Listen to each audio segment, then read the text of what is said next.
본문 말씀을 통해서 믿음의 때, 믿음의 때란 제목으로 하나님 말씀 증거하겠습니다. 성경의 교훈은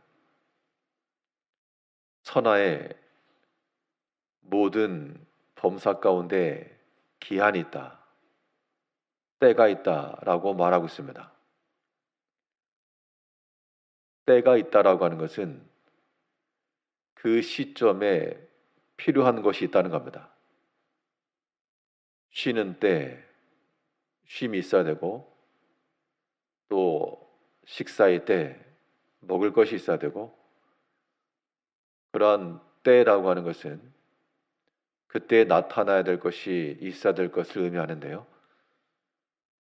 믿음의 때라고 하는 것도 그 시점에 나타나야 될 믿음, 그때에 필요한 믿음이 있다는 겁니다. 그러면 우리 인생의 삶 가운데 우리의 믿음이 나타나야 될 때, 믿음을 필요로 하는 그 때는 어떤 때인가? 오늘 본문 말씀을 통해 살펴보게 되면, 먼저 우리가 고난 중에 있을 때, 고난 가운데 믿음이 있어야 됩니다. 즉, 고난의 때가 믿음의 때라고 하는 그런 믿음을 가지시고 하나님 앞에 구하기도 하시고 피하기도 하시고, 오늘 본문의 내용은 이 시편 기자의 말이 내 인생의 삶을 살아가면서 내가 어려움과 곤고함과 궁핍함이 있을 때 그때 어떻게 할 것인지에 대한 그러한 대응이 나오고 있습니다. 오늘 본문 12절에서 내가 알거니와 여호와는 고난당하는 자를 변호해 주시며 궁핍한 자에게 정의를 베푸시리이다. 고난당할 때, 궁핍할 때입니다. 고난 중에 있을 때도, 궁핍함 중에 있을 때에도 대처할 수 있는 이유는 하나님을 향한 믿음으로 나아간다는 겁니다. 어떤 믿음인가 하니 변호해 주신다 그랬습니다. 여호와는 고난당하는 자를 변호해 주시며, 그것을 내가 안다. 믿음이죠. 우리 여러 가지 고난 중에 있을 때 사람이 도와줄 수 없는, 본인 스스로도 감당하기 어려운 그런 일을 당할 때, 그때 바로 우리의 믿음이 필요해서 하나님 우리를 변호해 주시고 막아주시고 지켜주실 것에 대한 확신이 필요한 겁니다. 변호라고 하는 것은 아무나 해주는 게 아니고요. 의뢰하는 자에게 해주는 겁니다. 내가 모든 걸 맡기고 전권을 줄 터이니 나를 보여주시오. 그것이 본인 자신뿐만 아니라 관련된 모든 것까지 다 맡길 때, 이것이 하나님께서 우리의 변호의 시작이요, 하나님의 능력과 역사가 나타날 가능성이 되는 겁니다. 사람마다 어려움을 당하지 않는 사람이 없고 고난과 궁핍이 없는 사람이 없을 줄 압니다. 그러할 때 필요한 것이 바로 믿음이라 했으니, 오늘 시편 기자가 하는 말처럼 내가 알거니와, 뭘 알았다는 거겠습니까? 하나님은 고난 중에서도 도우시는 이시요, 궁핍한 자에게도 그의 은혜의 손을 펼치시는 하나님이시라. 그 하나님을 알았다는 겁니다.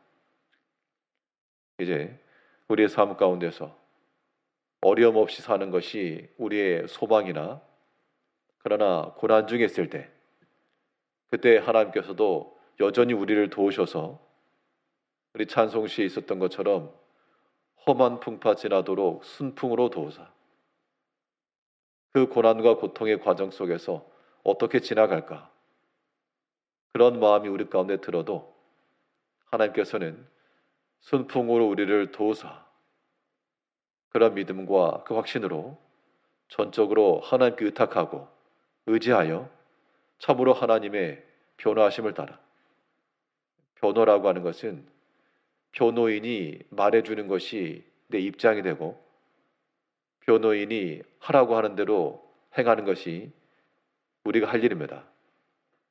이제 하나님께 의지하고 의탁하여 그가 지시하시고 지도하시는 길을 따라 비록 험한 풍파 가운데서라도 순풍으로 우리를 도우실 하나님을 믿으시고 이러한 고난의 때, 어려움의 때, 그러한 때 믿음 없애기 쉬운데 오히려 그러한 때 믿음이 필요한 겁니다. 믿음이 있어야 할 그때에 믿음으로 나아가는 우리가 되어야 되겠고요. 또 언제 우리의 믿음이 필요한가? 믿음이 있어야 될 그 시점이라고 하는 것, 하나님 앞에서 감사할 때도 믿음이 있어야 됩니다.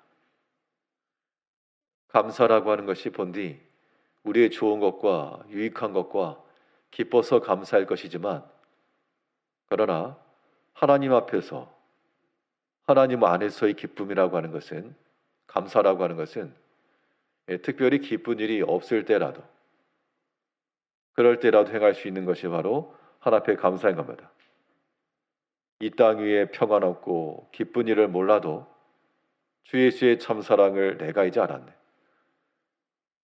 우리 찬송 가사에 있는 것처럼 세상 가운데 기쁜 일이 없고 평안이 없고 즐거움이 없는 그때라도 예수의 참사랑이 우리 가운데 각인될 때, 그때 하나님 앞에 감사한다는 겁니다. 다른 조건으로서가 아니라 주로 인하여, 그의 사랑을 인하여 감사해 나가는 것, 그것이 우리의 믿음이 있다는 증거요, 또한 믿음의 때에 나타낼 수 있는 겁니다. 13절에서는 진실로 의인들이 주의 이름에 감사하며 정직한 자들이 주의 앞에서 살리다. 의롭다라고 하는 그 증거가 무엇인가? 우리의 의라고 하는 것이 어떻게 나타날 것인가 하는 것인데요.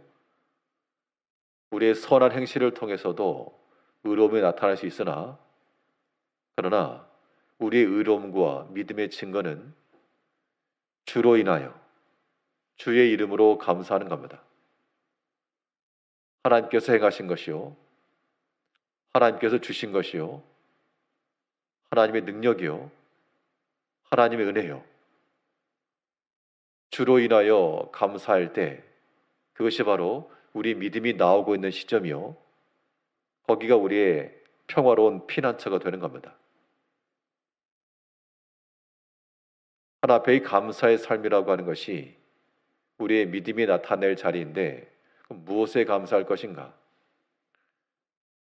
주의 이름에 감사하라 하였으니 하나님으로 인하여 감사할 것이요, 일단 우리 개개인의 삶에서는 지극히 작은 것이라도 감사해야 됩니다.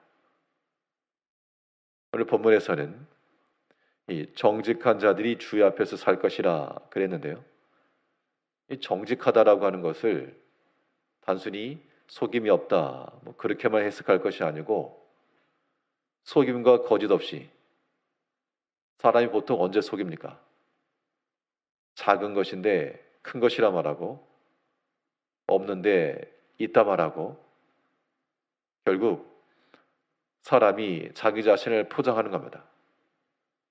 그러나 비록 작은 것이라도 하나님께서 허락하신 것을 아는 사람들은 그 작은 것 숨기지 않고, 자랑이 되진 않을지라도 감추거나 숨기지는 않는다는 겁니다. 우리 마음속에 모든 일에 있어서 바르고 청결한 양심을 따라 그런 마음을 가지고 행할 때 그것이 빛 가운데 거하는 것이요, 바른 마음입니다.